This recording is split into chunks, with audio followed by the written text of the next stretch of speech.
Be sure to hear our special guest at the end of today's program. And now, the thrilling adventures of the Shadow are on the air. Brought to you each week at this time by your neighborhood blue coal dealer. These dramatizations are designed to demonstrate forcibly to old and young alike that crime does not pay. Get the jump on winter. Put in a supply of blue coal now, and you'll have a head start on cold weather. Don't wait until some of your family start catching cold before you tackle your heating problems. It's so easy to start the season off right with comfortable, economical blue coal. So place your order now. And remember, this year it's well to start the season with a big supply. The producers of blue coal expect no shortage of this finest of all hard coal, but present unsettled conditions make it wise to be prepared. Call your neighborhood blue coal dealer tomorrow and order your winter supply of blue coal.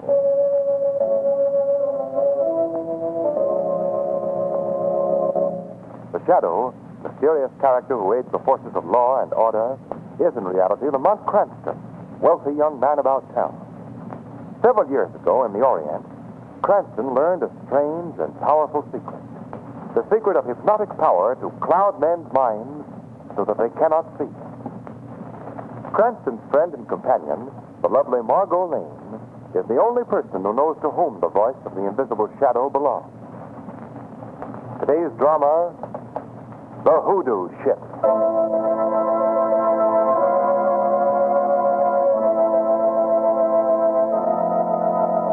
The date, 1850. The place, aboard the slave ship Raven, flying between Africa and America.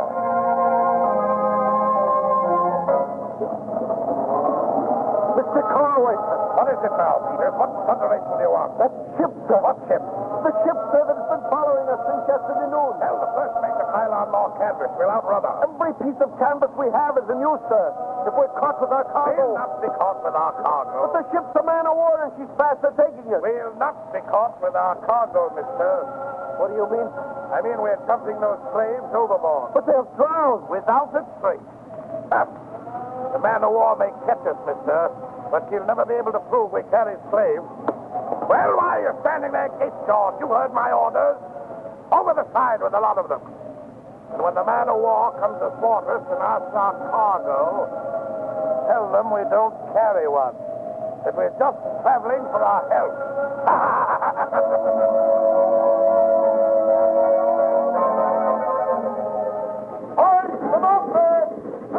And that, Miss Lane, is the history of this old ship, the Raven. A pretty gruesome history, Mr. Drew. But how did the haunted story originate? On almost every voyage this old ship made after that, someone died.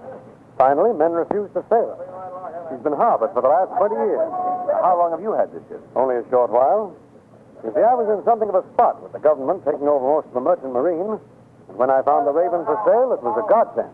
Well, were you told about this legend of death concerning the ship when you bought it? Yes, but I thought it was just a story. Story such as any old sailing ship might have acquired in its long life. Something has happened to make you think otherwise? On its first trip from my plantation, the captain was murdered in his cabin.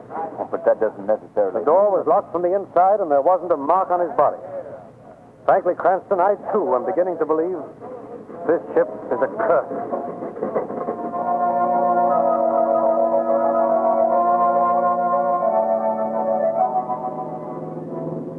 I was watching the men taking the stuff off in that boat while I was waiting for you and Miss Lane, Mr. Cranston. Oh, were you sure? Yes, sir. Ain't it too bad that the days of sailing boats is over, that they're over? Why do you say that, Davy? Oh, I don't know. Maybe because I read it somewhere. I was just thinking with the conversation, like they say. You two have been so quiet, I was just making with the conversation. Like they say. Yeah. Gee, I would like very much to be a sailor. Sailing on the briny deep and batten down the hatches and stuff. Well, Shrevey, I don't think you'd like that ship. Why not? I am thinking to myself, that ship is beautiful. In a repulsive sort of way. Yes, certainly is. Shrevey, that ship once carried slaves from Africa to America. Is that so? Well, you can't blame the ship, you can't blame. No, but the taint of the men who indulged in that business still seems to stick to her. Well, that's quite understandable. What do you mean, Mr. Cranston? That ship is haunted. Oh, well, you mean it's got ghosts, it's got? Crazy. What could you drive it? Yes, ma'am. I thought for a minute you said the ship was haunted. She did. Oh, Crazy, you're too excitable. Yes, ma'am. I'll keep reminding myself of that, Alfie. Well, after all, it may be only a peculiar combination of circumstances. Come on, don't you believe what Mr. Carew told us? That the captain was found dead in his cabin? With the door locked on the inside? Margot, the captain may have died from natural causes. There were no marks of violence on his body, and as he was buried at sea... Well, what about the wailing noises that were heard the night he died? What about that awful smell aboard ship? An odor of death. Was all that just coincidence? Yeah, how about that, Mr. Cranston? Coincidence? Well, it seems likely, but... What about all the trouble Mr. Carew had with the men being afraid to sail the ship again? Do you think he could scare all those men with a peculiar combination of circumstances? No, that's very true. Well, you've convinced me, Margot. Well, Convinced me that I ought to accept Mr. Carew's offer to sail with him aboard the Raven. sail? But Lamont will have to start shopping like mad for cruise clothes. Margot. Let me see. Margot. Hmm? You didn't hear me correctly. Mr. Carew asked me to sail with him. Just me. Oh, Lamont, you wouldn't... Margot, that's final. This is one time you're not going along.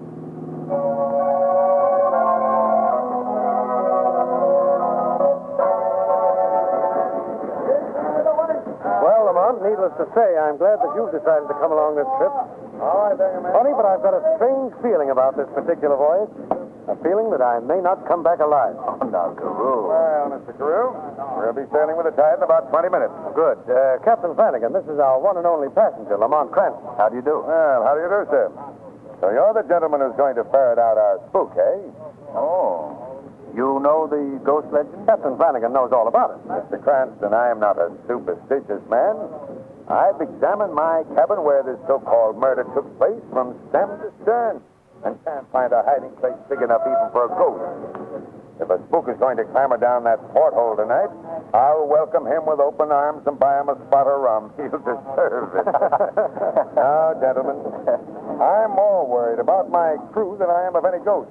Never in all my years at sea have I seen a meaner or uglier bunch of men. Well, they were the only men we could get, Captain.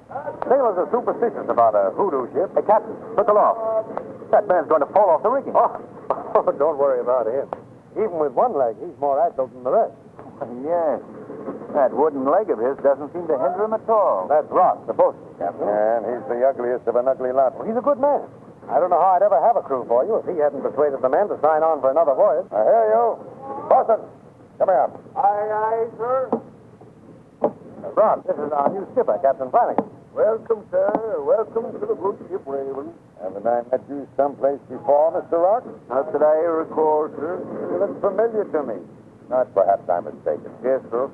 Is that tobacco you're chewing, Mr. Rock? That it is, sir. I won't have any chewing or smoking while you're on duty. Yes, sir. Over the side it goes, sir. Good. Mr. Rock, I've been informed the discipline aboard the ship has been very lax. Oh? I'll not tolerate that. As soon as we're out to sea, I want to talk to the entire crew. I'll see that they're assembled on deck, sir. Good. Now, back to your work, Mr. Rock. Aye, sir. Don't you think you're being a little hard on him, Captain? Mr. Carew, I hope you won't mind my telling you this, but I'm the captain of this ship. You're the owner. But once we're out to sea, this ship is my responsibility. No offense, Captain. I quite understand. Captain Flanagan, for a moment you thought you recognized Ross. Yes. Who did you think he was? A man who used to work for me some years back. And I must have been mistaken. And now, gentlemen, will you do me the honor of dining in my cabin tonight? Perhaps the presence of three men who don't believe he exists will discourage our ghost.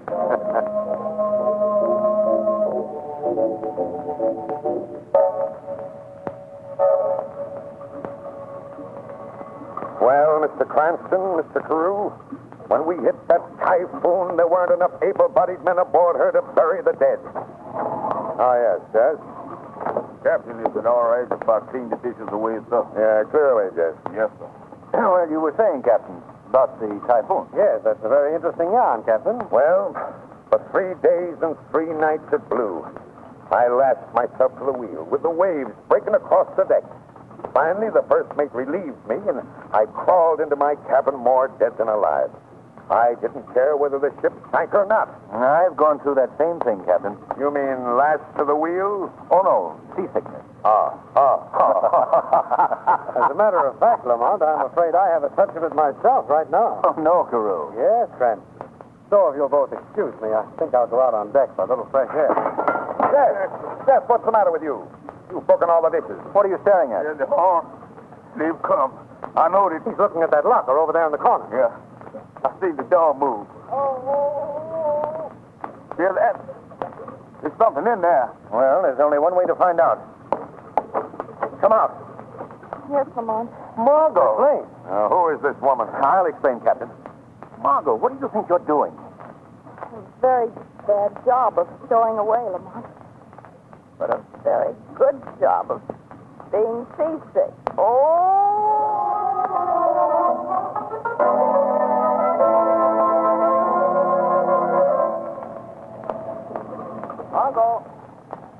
Margot. Here I am, Lamont. Oh. Feeling any better, Margot? Yes, a little, thanks. Well, you can go below now if you want to. Go to have my cabin. Carew and I are going to bunk together. Oh, thanks, Lamont. You're a dear. Wait till this voyage is over before you thank me, Margot. Things are brewing aboard this old ship. Things that may result in the death of any of us. Have you learned anything yet, Lamont? Not yet, Margot. But the Shadow is going to Captain Flanagan's cabin tonight. Well, what can you gain by questioning Captain Flanagan? I'm not going to question him, Margot. Tonight, the Shadow is going to be merely an observer. Because I think that an attempt will be made on the captain's life. And I'm going to prevent it, if I can.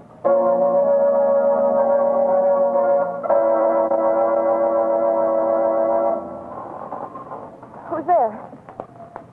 Who's there? It's only me, miss. Yes, it's sure. Oh, you frightened me for a minute. You pardon my saying so, miss. Deck of this ship ain't no place for a young lady to be alone this time of night. I'm beginning to think you're right, Jeff. This ship is haunted. What? I got a feeling that something's going to happen tonight. Jeff, you don't believe in ghosts, do you? Maybe yes. Maybe no. But I don't like the feel of death in the air tonight. Is that you over there? No, it's I, Margot. Where's Lamont? He didn't come back to the cabin. What? I don't know. Something unearthly about it. You noticed that odor? What? Yes. The odor of death. The same odor that permeated the ship when Captain Everett was killed on the last floor. Lamont. Jeff, you go around to the... Well, where is he? Who? Jeff. I was just talking to him. Are you sure? Of course I'm sure. He was right there a minute ago. I didn't see anyone talking to you when I came up. But he was here, I know. What's that? That wailing I heard, too, when Captain Rutherford was killed. That scream came from Captain Flanagan's cabin. Come on, hurry!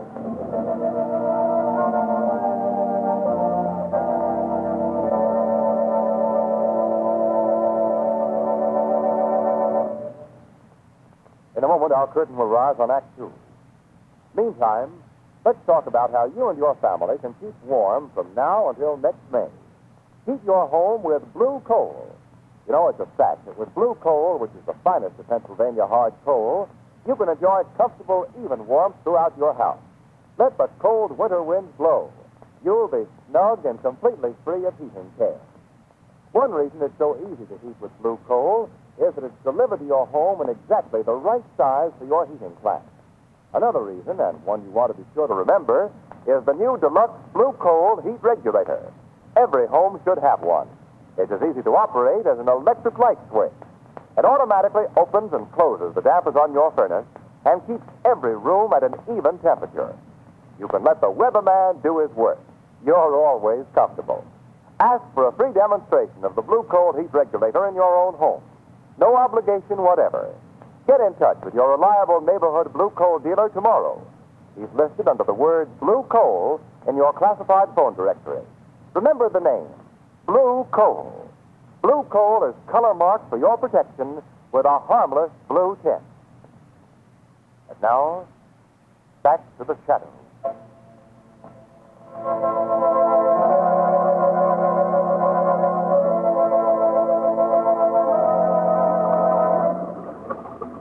dead. Captain Flanagan is dead. Oh, Mr. Carew, his face is so contorted. He must have suffered horribly. Oh, Lamont. I heard the scream and came running. What is it? Look for yourself, Cranston. Captain Flanagan is dead. The same way that Rutherford got it.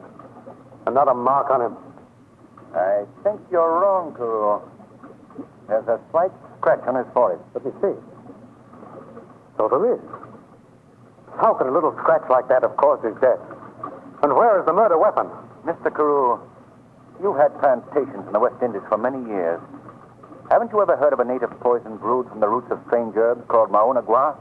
It's known to cause instant death. I know. No, I don't know the poison. Why do you ask? Why? Because in some mysterious way, Captain Flanagan was murdered with that drug.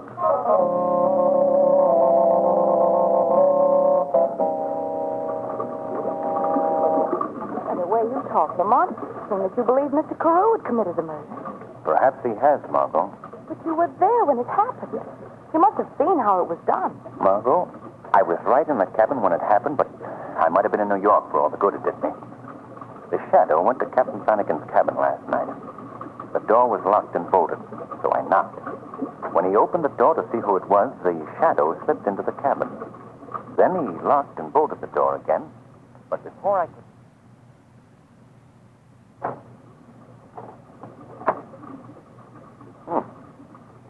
I could have sworn I heard someone knock at the door. Must be my imagination. Well, the bed.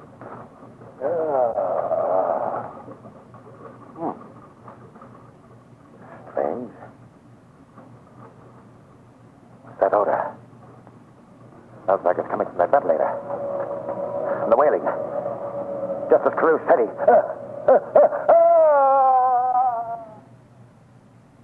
Then he screamed and fell to the floor of the cabin. I heard you and Carew coming toward the cabin, and when Carew forced the door, the Shadow slipped out. And you didn't see how it happened? No, Margot. I saw it happen, but the whole thing had me completely baffled. Come in. Begging your pardon, miss, but Mr. Carew wants both you and Mr. Cranston, sir, to come up on the bridge. Did he say what for, Ross? There seems to be some trouble, sir. The men refuse to go on. It looks pretty serious.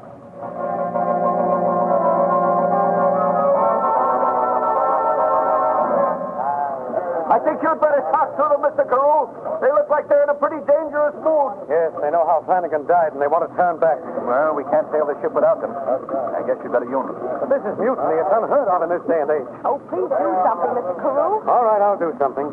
Something that may convince them. Hey, listen to me.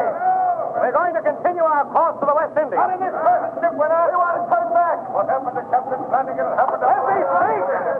What happened to Captain Flanagan? Captain Rutherford, don't forget. This ship is hard. It was all an accident. There was nothing supernatural about it. His ship is cursed and we're not sailing. We want to turn back. Man, please. Suppose I prove to you that there is nothing to fear on this ship. How are you going to do it? We want to know. If I sleep in the captain's cabin and nothing happens to me, will you continue the voyage? That's fair enough. Fair enough it is. You do it, and if nothing happens to you, we'll go on. You'll prove it, I've never asked a man working for me to do anything that I wouldn't do. I'm sleeping in the captain's cabin tonight.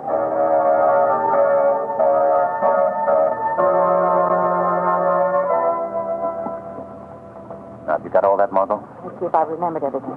I'm to watch the porthole in the captain's cabin. And don't forget to stay out of sight. Right. When I get your signal. And not my direct signal. The porthole slamming shut will be the signal. That's right. Then I'm to shoot the gun. And remember, just into the air to arouse the men of the crew.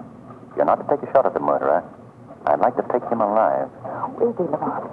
Well, I'm still not sure, Margot. But I do know how the murders were committed. I spent the whole afternoon inspecting the captain's cabin again, and at last it came to me. You see, the victims were awakened by... Come in. Carew. I was looking for you, Lamont. I wonder if you'd do me a favor. Well, if I can. You want to speak with Lamont alone, Mr. Carew? No, thank you.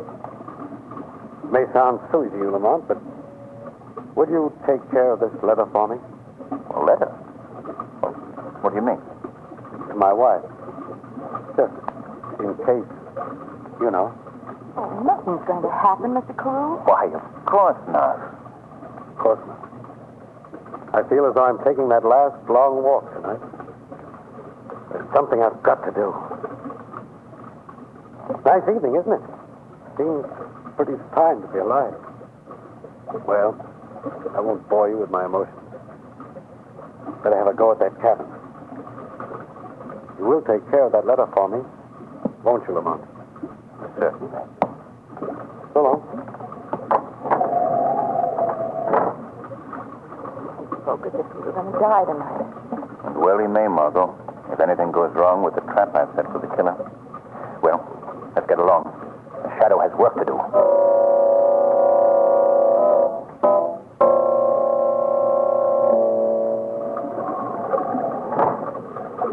Now to lock and bolt the door. There. Now there's nothing to do but wait. I could go to bed and wait. Huh? There. Who's there? Strange. I thought I heard someone knock. Huh. Must be my nerve. Mr. Carew. Boy. Maybe they're right. Maybe the ship is haunted. No, Mr. Carew. It is the Shadow's voice you heard. I can't see you. The Shadow is invisible to your eyes. But let me reassure you, I am a man of flesh and blood, and I am your friend. I've cast a hypnotic mist over your mind, which makes me invisible. I don't understand. What do you want of me? I've come to help you, to save you from almost certain death. How can you save me? Be patient, Mr. Carew, and obey my orders, and we will outwit the killer. But that odor. The odor of death. The killer has come earlier than I expected. And now the moaning. Shadow, that awful smell. It seems to be coming from the ventilator. Mr. Carew. What is it? Don't move another step. You see the ventilator in front of the porthole? Yes? The murderer is just outside waiting for you to go to that ventilator. As you pass the open porthole, he will strike. Then I won't pass it. I'll be safe if I don't. You must pass it. What? If we are to catch our killer red-handed, please follow my instructions. Now, count 3 to yourself and walk toward the ventilator. When I shout now, drop to the floor instantly. Ready? Ready. 1, 2, 3. Now. Are you all right, Mr. Carew? Yes, I'm all right. What's all that shouting about? Unless I'm mistaken, that means our killer's criminal days are over. If you'll examine the porthole, you'll find a sharp steel needle dangling from the silk thread. But be extremely careful of the way you handle it, as it's coated with a very deadly poison. That, Mr. Carew, is the murder weapon.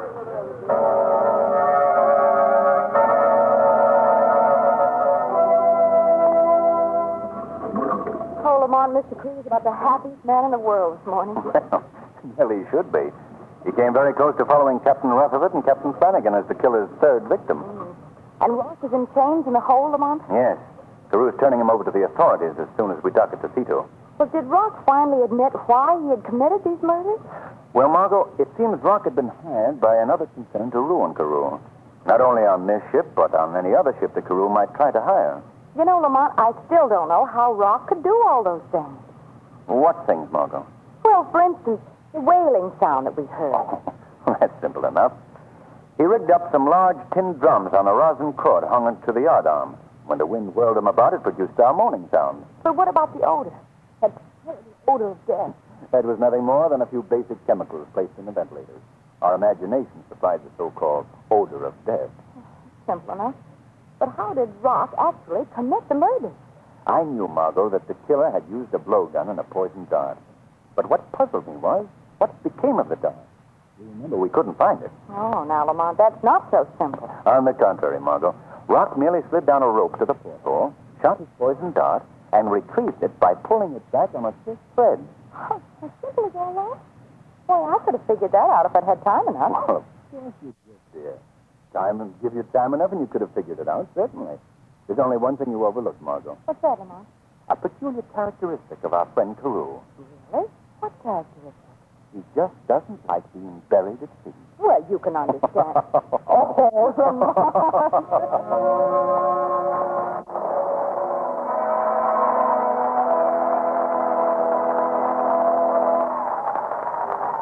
just a moment, we'll bring you a special feature of America at War. But first, we present John Barclay, Blue Coal's home heating expert. Mr. Barclay. Thank you, Ken Roberts, and good afternoon, Fred. Perhaps I can emphasize the easy way to run a furnace if I point out today the things you should not do. Here's a list of the most important don'ts. Don't burn trash in the furnace. That's a sure way to get a dirty furnace, clinkers, and poor heat. Don't operate the furnace with the firebox only partly filled. A thin fire wastes fuel because the fire burns up too quickly. A deep fire bed actually conserves fuel, so keep your fire at all times at least level with the bottom of the coaling door. Don't shake grates roughly. You'll find that gentle shaking actually conserves fuel. So stop shaking when you see the first faint red glow in the ash pit. Follow these simple good firing rules, and you'll get more satisfaction. And what's more important, more heat from the coal you burn. I thank you. The Shadow program is based on a story copyrighted by Street and Smith Publications. The characters, names, places, and plot are fictitious. Any similarity to persons living or dead is purely coincidental. Now is the time to put your money to work for your country. Buy defense bonds and stamps regularly every payday. Urge your friends to buy. Talk it up among your fellow employees. Many firms already are represented 100%. For example, every single employee of the DL&W Coal Company, producers of blue coal, has subscribed to buy defense bonds regularly. Let's show the axis that for nations as well as for men, The weed of crime bears bitter fruit. Crime does not pay. The shadow knows. next week, same time, same station, your friendly blue coal dealer brings you another strange and thrilling adventure in the Shadow's daring battle against the forces of evil. Be sure to listen, and be sure to phone your neighborhood blue coal dealer for greater heating comfort at less cost. Remember, keep the home fires burning with blue coal. This story was produced by the DL&W Coal Company, distributors of blue coal. This is the Mutual Broadcasting System.